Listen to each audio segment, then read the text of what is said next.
Bismillahirrahmanirrahim. Assalamualaikum warahmatullahi wabarakatuh. Gimana kabarnya hari ini anak-anakku? Masih tetap semangat ya? Oh ya, gimana kemarin? Udah bisa lihat nilainya? Dan untuk anak-anakku semuanya, di samping itu tetaplah untuk jaga kesehatan dan juga serta imunnya tetap dijaga, walaupun untuk aktivitas kebugaran jasmani untuk badan kita untuk gerak berkurang, dan biasanya yang untuk mbak-mbaknya, yang mas-masnya yang kelas 8 dan kelas 9, yang dulu kelas 7 ke sekarang kelas 8 dan kelas 8 ke kelas 9, dengan aktivitas yang ada di Pondok Alisan Baron, biasanya ada kegiatan muhadharah ataupun kegiatan lain-lainnya, seperti kekompakan dalam kebersihan, terutama kelas, asrama, dan juga ketemu dengan Ustadz untuk kalian olahraga, yang khususnya yang putra di lapangan sepak bola, lapangan Bangkerep, dan ini kita masih tatap muka lewat media pembelajaran. Oke, langsung saja untuk kali ini, yaitu tentang masih ke bab aktivitas kebugaran jasmani, dan adalah kesanggupan tubuh untuk melakukan aktivitas tanpa mengalami kelelahan yang berarti dan masih memiliki cadangan tenaga yang melakukan kegiatan yang lain. Ini yang ulasan kemarin Ustadz sudah sebutin. Ini Ustadz hanya menambahkan lagi supaya kalian tidak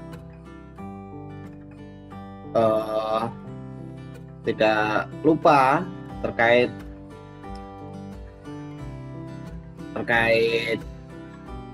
jaga tubuh kita sendiri.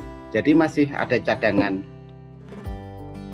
tenaga kita, walaupun diporsir terus, namun Ustadz kemarin sudah nerangkan porsirannya itu, yaitu tentang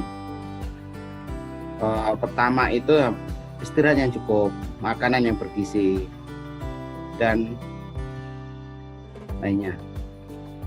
Klasifikasinya, kebugaran jasmani menurut Organisasi Kesehatan di seluruh dunia diartikan sebagai sehat adalah terbebasnya tubuh baik fisik maupun mental dari segala penyakit. Bugar adalah kemampuan seseorang untuk melakukan aktivitas sehari-hari secara maksimal dan masih mempunyai cadangan. Cadangan di sini bukan cadangan pinjam tenaganya adiknya, kakaknya, atau lainnya, atau temannya. Yang dimaksud cadangan tenaga yaitu tanpa mengalami kelelahan yang berlebih. Yang dimaksud cadangan di situ ya, Nak. Dan konsep kebugaran jasmani ada 3 hal. Pertama, fisik. Kedua, fungsi organ, dan 3, respon otot. Pertama, fisik, yaitu berhubungan dengan otot, tulang, dan bagian lemak. 2, fungsi organ, berhubung dengan efisiensi sistem jantung, pembuluh darah, dan paru-paru atau pernafasan. Dan 3, respon otot, berhubungan dengan kecepatan, kelenturan, kelemahan, dan kekuatan. Ya. Unsur-unsur kebugaran jasmani. Terdapat 10 unsur komponen penyusun kebugaran jasmani. Pertama, kekuatan. Baik. 2, daya tahan. Daya tahan apa? Daya tahan tubuh tentunya. 3, daya otot. 4, kecepatan. 5, daya lentur. 6, kelencahan. 7, koordinasi badan. Keseimbangan tetap ada. Ketepatan, itu kita untuk pikir, cara pengambilan, cara apa, dan reaksi. reaksinya, cara kita melakukannya. Pada pertemuan kali ini kita akan membahas 5 unsur dari komponen penyusun kebugaran jasmani. Bisa dilihat dulu gambarnya kekuatan. Ini bisa dilihat yang paling pojok kiri itu kekuatan tangan, pojok kanan atas perut, pojok bawah kiri itu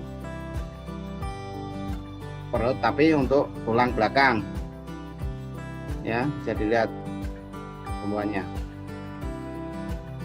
1. Kekuatan adalah kemampuan dalam mempergunakan otot untuk menerima, dan kekuatan otot dapat diraih dari latihan dengan beban berat dan frekuensi sedikit. Bentuk latihan kekuatan: squat jump melatih kekuatan otot tungkai dan perut, push up melatih kekuatan otot lengan, sit up melatih kekuatan otot perut, 4. Angkat beban melatih kekuatan otot lengan, 5. Back up melatih kekuatan otot perut. Ya, bisa dilihat. Daya tahan adalah kemampuan seseorang dalam memakai organ tubuhnya seperti jantung dan paru-paru secara efektif dan efisien dalam melakukan aktivitasnya. Contoh latihan yang manfaatnya bisa meningkatkan daya tahan: lari. 1. Lari kira-kira jarak 2,4 km, lari 12 menit, lari multi-stage, dan 4. Lari naik turun bukit. Itu untuk daya tahan paru-paru dan pernapasan. 3. Daya otot. Daya otot disebut juga daya ledak otot, adalah kemampuan seseorang dalam menggunakan kekuatan maksimum yang dikerahkan dalam waktu sesingkat-singkatnya. Macam-macam latihan yang digunakan: vertical jump untuk melatih daya ledak otot tungkai, front jump untuk melatih kemampuan otot betis dan tungkai, sit jump melatih daya ledak otot tungkai dan paha. Kecepatan merupakan kemampuan seseorang dalam melakukan gerakan berkesinambungan dalam waktu sesingkat-singkatnya. Bentuk latihan yang dilakukan untuk meningkatkan kecepatan adalah berlari 50-200 meter. Ya. Daya lentur, fleksibilitas. Daya lentur melihat pada efektivitas tubuh manusia dalam menyesuaikan diri dengan gerakan atau aktivitas yang mengandalkan kelenturan tubuh. Contoh latihan yang dapat melatih daya lentur adalah senam, yoga, dan renang. Sekiranya nyampe di sini babnya dulu untuk pembahasan yang tadi, supaya anak-anakku bisa melihat dan juga memahami tentang tubuh kita sendiri. Umpama tubuh kok badan imun turun, badan agak meliang, atau kalau di bahasa Jawa itu kadang greges, itu daya tahan tubuh kita, berarti kebugaran jasmani kita sedang tidak baik.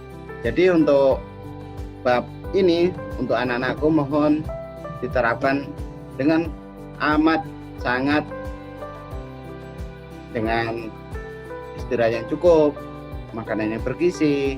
Kalau bisa untuk olahraga, lakukanlah olahraga, keluar keringat, walaupun jalan kaki dari kamar ke dapur bolak-balik itu juga bisa dikatakan dengan olahraga. Tapi yang dimaksud Ustadz olahraga keluar keringat, lakukanlah pemanasan, stretchingan di luar. Yang kemarin, yang sebelumnya Ustadz sudah mempraktekkan gerakan-gerakan senam tanpa irama, fungsinya untuk stretchingan, untuk pemanasan kalian sendiri. Itu harus insya Allah dengan kelenturan, dengan otot kalian di situ akan untuk peredaran darah juga akan lancar. Oke, demikianlah pembahasan minggu ini bab aktivitas kebugaran jasmani. Sampai bertemu minggu depan. Tetap di bab aktivitas kebugaran jasmani dengan materi 5 unsur kebugaran jasmani selanjutnya dalam manfaat dari kebugaran jasmani. Tetap semangat dan jaga kesehatan. Pesan Ustadz untuk latihan di rumah, tetap olahraga ringan, lakukan pemanasan dan pendinginan seperti video pembelajaran pertemuan ke-8 dan 9. Olah pikir, olah hati, olahraga. Sekian dari Ustadz. Assalamualaikum warahmatullahi wabarakatuh. Salam olahraga.